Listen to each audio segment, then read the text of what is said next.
Hello friends, एक बार फिर से आप सभी का स्वागत है मेरे इस यूट्यूब चैनल पे। आज का मेरा टॉपिक है translations, present indefinite tense, affirmative sentence. देखिए, जब तक आपको अनुमान नहीं आएंगे तब तक आप हाई स्कूल हो, इंटर हो, कोई भी आपका क्लास हो, तब तक आप सब्जेक्ट को अच्छे से फोकस नहीं कर पाएंगे, इंग्लिश सब्जेक्ट को। क्योंकि ट्रांसलेशन जो होती है, एक दूसरे जो है अर्थों में कहा जाए तो अंग्रेजी की जड़ होती है।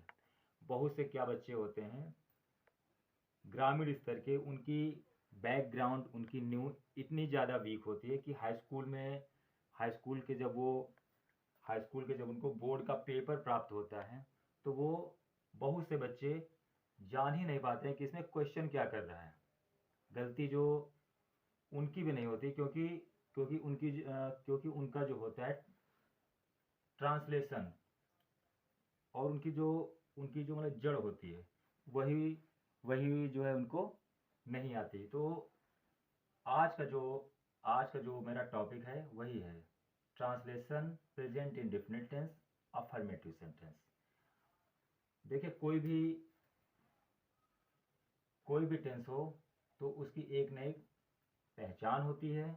पहचान इस टेंस की क्या होती है?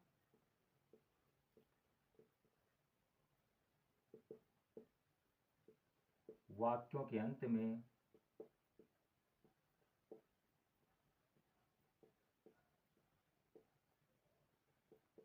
ता है, ती है, ते हैं आदि शब्द आते हैं तो वो प्रेजेंट इंडेफिनिट टेंस होता है। अफर्मेटिव मीन्स साधारण वाक्य। जिन वाक्यों के अंत में ता है, ती है, ते है, ती हूँ आदि शब्द आते हैं, मतलब ता और हा, ती और हा, ते और हैं। जैसे राम घर जाता है, मैं पुस्तक पढ़ती हूँ, वे बाजार जाते हैं। तो इसमें क्या आया? ता है, ती है, ते हैं, तो वो टेंस होता है हमारा प्रेजेंट इन डिफिनिट टेंस। ये तो हो गई आपकी पहचान। अब क्या होता है? पहचान के बाद रूल्स पे आइए। नियम। सबसे पहले हम सब्जेक्ट लगाते हैं। सब्जेक्ट मीन्स कर्ता। उसके बाद वर्ब की फर्स्ट फॉर्म के साथ यस या ईएस, एंड देन ऑब्जेक्ट। सबसे पहले सब्जेक्ट, सब्जेक्ट के बाद वर्ब की फर्स्ट फॉर्म, उसके साथ यस या ES, and then object. S या ईएस किसके साथ लगता है?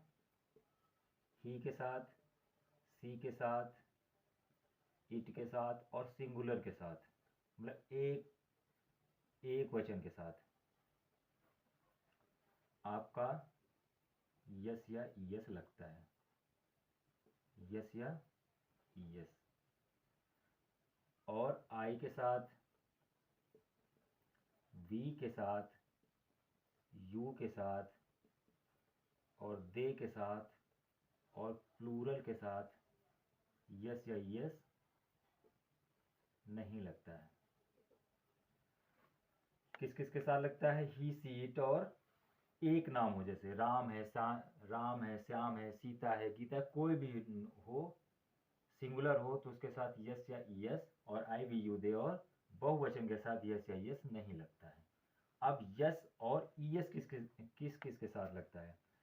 जैसे वर्ब में हमारा एस एच हो, और एस एस हो, सी एच हो और ओ हो, एक्स हो, तो ईएस लग जाता है। जैसे एस एस मीन्स वॉश, तो क्या होगा हमारा? वॉसेज। क्या होगा? Washes. S S means express, तो क्या होगा हमारा? एक्सप्रेसेज। क्या होगा? एक्सप्रेसेज। सी एच, टीच, तो क्या होगा हमारा? टीचेज। ओ, गो, तो क्या होगा हमारा? गोज। और एक्स, रिलैक्स, तो क्या हो जाएगा? रिलैक्सेज। क्या होगा? रिलैक्सेज। सबसे पहले सब्जेक्ट, वर्ब की फर्स्ट फॉर्म और उसके साथ यस या ईएस एंड देन ऑब्जेक्ट। अब आप आइए एग्जाम्पल पे, उदाहरण।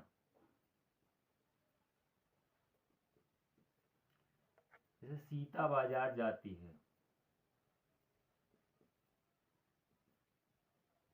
सीता बाजार जाती है। रूल्स क्या है?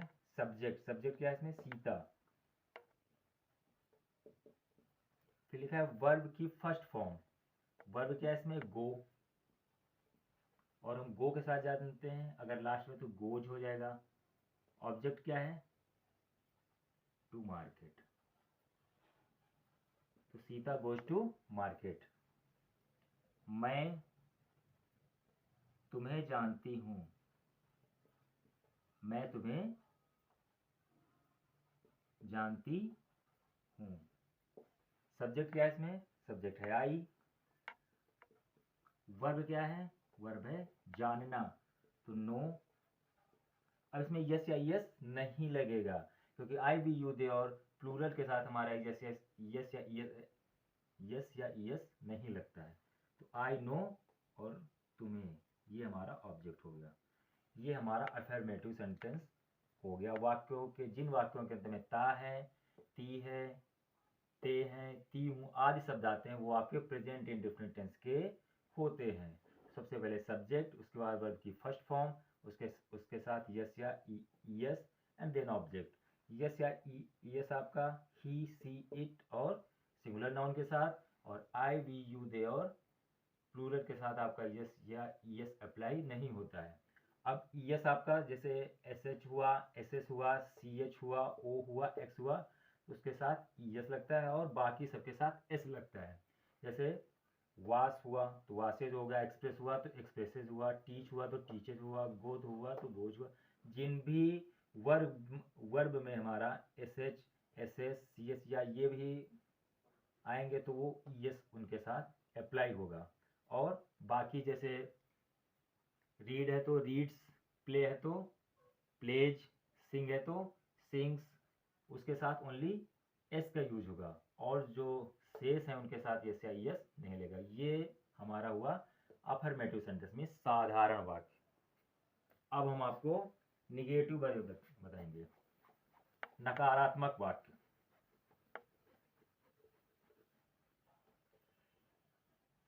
ट्रांसलेशन जिन जिन बच्चों को नहीं आते हैं तो वो कुछ अच्छे ढंग से इंग्लिश का पेपर समझ ही नहीं पाते, करना तो बड़ी दूर की बात हो गई, क्योंकि वो जान ही नहीं पाते कि इसमें प्रश्न क्या पूछ रहा है, टॉपिक क्या है हमारा, क्या है इसमें सॉल्व करना है, क्या करना है। और बहुत से जो है ग्रामीण क्षेत्रों के बच्चे या वीक बच्चे पेपर वैसे का वैसा ही उतार के चले जाते हैं क्योंकि उनको ट्रांसलेशन नहीं आते। इसीलिए मैं कहता हूँ बार बार कि ट्रांसलेशन आप जरूर पढ़िए। ट्रांसलेशन आने के बाद आप अच्छे ढंग से सब कुछ समझ जाएंगे। अब देखिए निगेटिव सेंटेंस, नकारात्मक वाक्य।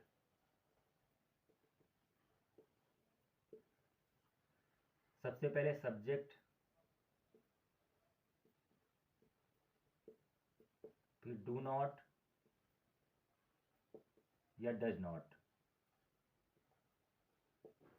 Verb first form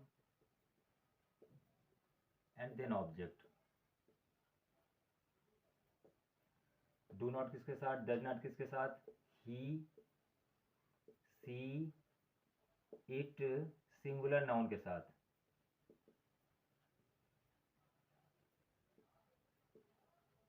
does not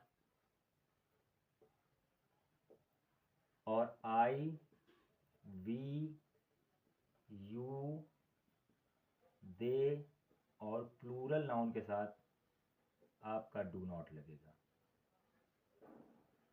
अब जैसे राम आगरा नहीं जाता है, राम आगरा नहीं जाता है। रूल्स क्या है हमारा? रूल्स है सबसे पहले सब्जेक्ट, सब्जेक्ट हमारा क्या है? राम। राम क्या है हमारा? सिंगुलर है, तो राम के साथ डज नॉट। देन गो, क्योंकि आपको केवल वर्ब की फर्स्ट फॉर्म यस या ईएस सब इसमें नहीं लगता है। टू आगरा। मैं तुम्हें नहीं जानती हूँ, मैं तुम्हें नहीं जानती हूँ।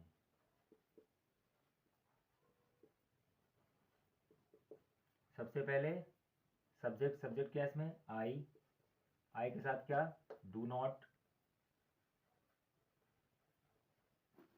उसके बाद क्या है, वर्ब क्या है हमारी, नो, और ऑब्जेक्ट क्या है, यू। तो I do not know you, ये तो हमारा हुआ निगेटिव सेंटेंस। इसमें सबसे पहले सब्जेक्ट, देन डू नॉट और does not, then verb first form and then object. Ram Agra नहीं जाता है, Ram is subject, verb is go and then do not does not and then object. Ram does not go to Agra. Rules, subject do not does not, verb first form and then object. मैं तुम्हें नहीं जानता हूँ, subject do not, verb and then object. अब इसके बाद interrogative sentence. Interrogative sentence हमारे दो टाइप के होते हैं। एक तो होता है जिन वाक्यों के स्टार्टिंग में ही क्या शब्द आता है, और दूसरा होता है जिन वाक्यों के बीच में प्रश्नात्मक, जैसे कब, क्यों, कहाँ, कैसे आ गया, तो उनका सबसे पहले हम लिखते हैं क्वेश्चन वर्ड। तो सबसे पहले आप जानिए इंट्रोगेटिव का क्या से शुरू होने वाले।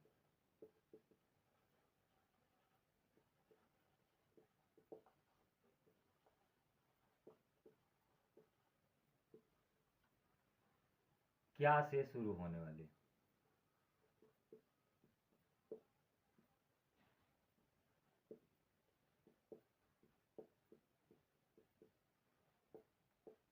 इसके लिए सबसे पहले डू या does, according to subject, then subject, then verb first form and then object.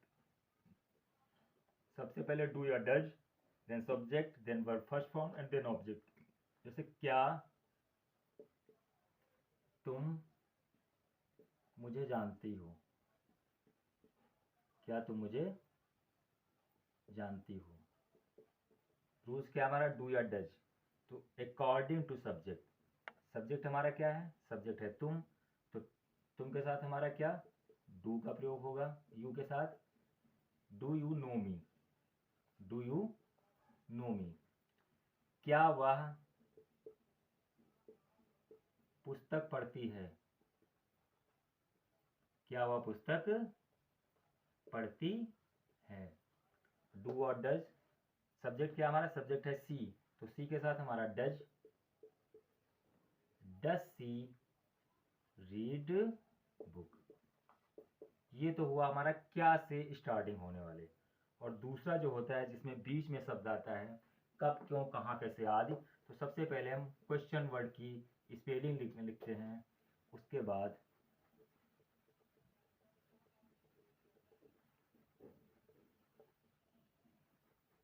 जिन वाक्यों के बीच में मध्य में आता है, क्या आता है, कब, क्यों, कहाँ, कैसे आदि, ये जो क्वेश्चन वर्ड हैं ये हमारे बीच में आते हैं। तो सबसे पहले क्या होता है, रूल्स इसका, सबसे पहले हम क्वेश्चन वर्ड ही लिखते हैं, क्वेश्चन वर्ड, देन डू या does, then subject, then verb की first form and then object. क्या लिखते हैं सब, सबसे पहले क्वेश्चन वर्ड, देन डू और does according to subject and then verb first form and then object. जैसे वह विद्यालय कैसे जाती है, वह विद्यालय कैसे जाती है। अब इसमें क्वेश्चन वर्ड क्या है, कैसे, तो रूल्स क्या है हमारा, सबसे पहले में क्वेश्चन वर्ड ही लिखना है। तो हाउ, हाउ देन क्या होगा, डू और डज, चूंकि वह है तो सी है, अकॉर्डिंग टू सी डज का यूज होगा। हाउ डज देन क्या हमारा subject, go to school, how does she go to school, question word do और does, then subject, verb first form and then object. और दूसरा क्या हुआ, तुम अंग्रेजी क्यों पढ़ते हो, तुम अंग्रेजी क्यों पढ़ते हो। अब इसमें क्वेश्चन वर्ड क्या है हमारा, क्यों, क्योंकि वाई, क्वेश्चन वर्ड के बाद डू और डज, सब्जेक्ट है हमारा तुम मीन्स यू, तो यू के बेस पे हमारा डू लगेगा। वाई डू यू, क्यों पढ़ते हो, read English, why do you read English.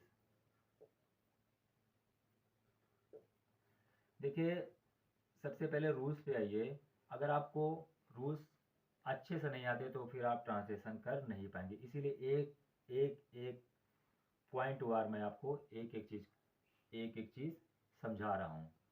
सबसे पहले कब क्यों कहाँ कैसे, सबसे पहले क्वेश्चन वर्ड लिखना है, अकॉर्डिंग टू सब्जेक्ट डू और does, then subject, then verb first form and then object. वह विद्यालय कैसे जाती है, क्वेश्चन वर्ड है हमारा कैसे, तो हाउ, चूंकि सी है तो अकॉर्डिंग टू सी डज का यूज होगा, then she, then verb and then object. उसी तरह इस तुम अंग्रेजी क्यों पढ़ते हो, क्वेश्चन वर्ड है हमारा why, you, do, subject, verb and then object. That's all.